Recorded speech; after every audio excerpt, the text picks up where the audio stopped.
keep going, keep smiling, keep musing, keep being, but never stop completing because you're not finished.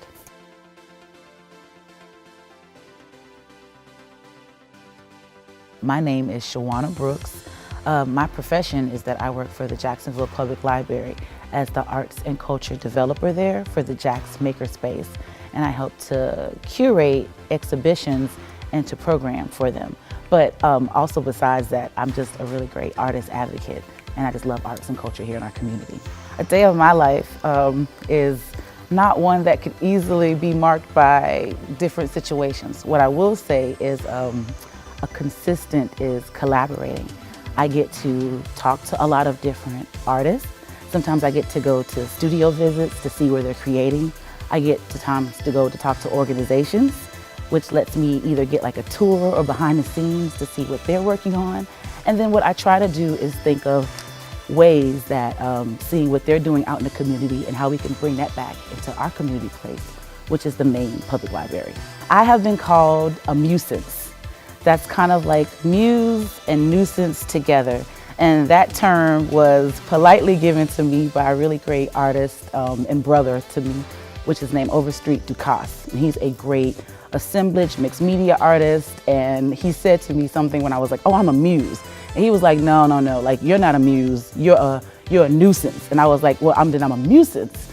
And I like to think that is how I encourage artists, by talking to them, listening to them, helping them to develop their ideas, and hopefully encouraging them to go for whatever that is, that they don't have to wait for anybody's permission to get their art out there. But once I do give you an idea and something to really think about, then I'm at you. I am at you to do it, and I will keep bugging and nagging you, especially if it's something that I think this city needs to see. There was a moment where I wasn't working at all, and I was going through a life change.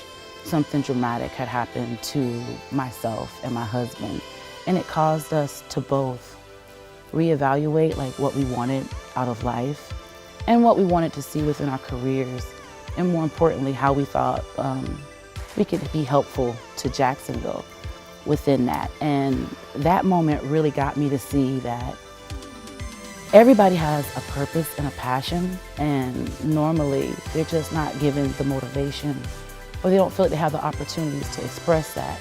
So beyond that, what I decided to do was to just make space for myself at tables that sometimes you don't get to be around, or you don't get to be involved in the process of when people are selecting certain types of programs or projects.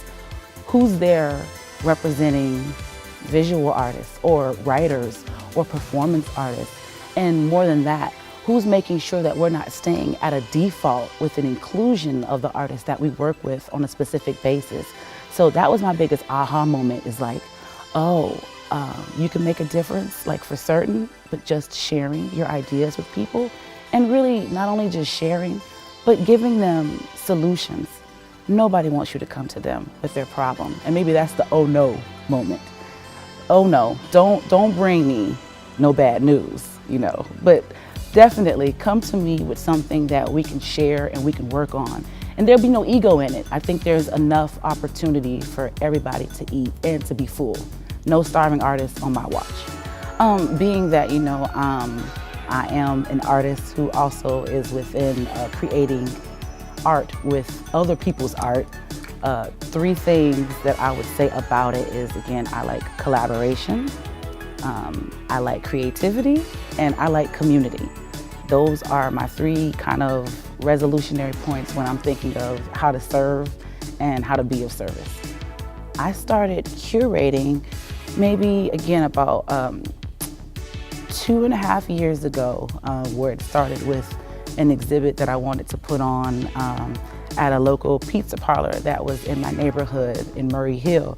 And the owner there was very receptive to what I wanted to see and how I wanted to be able to curate that exhibition. And again, he gave me a chance to work with artists and to put that out there. So it's been definitely a short ride, but it's been a roller coaster, and it's one where I'm continuously learning how to do this job and how to be present and how to be of purpose, like I said, more to all of the artists that we have here.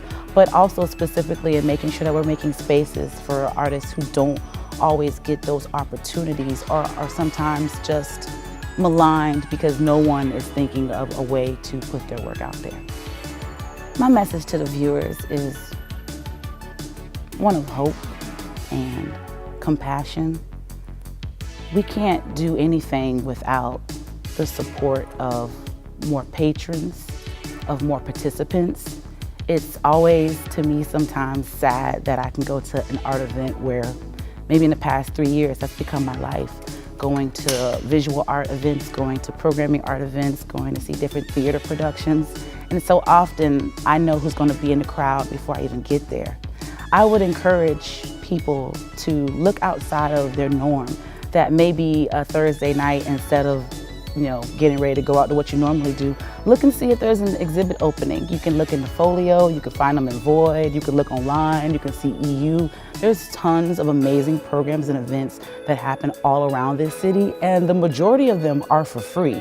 But you're going to get something that's beyond free when you go into them. The culture, the arts, the community, and just the network of people who are responsive to wanting this to be a town beyond any other. This city is definitely right on that convergence, and if we don't watch out, other people are going to come here and make those gold mine opportunities that we've been striking for ourselves all this time. I'm Shawana Brooks, and this is 5 Questions.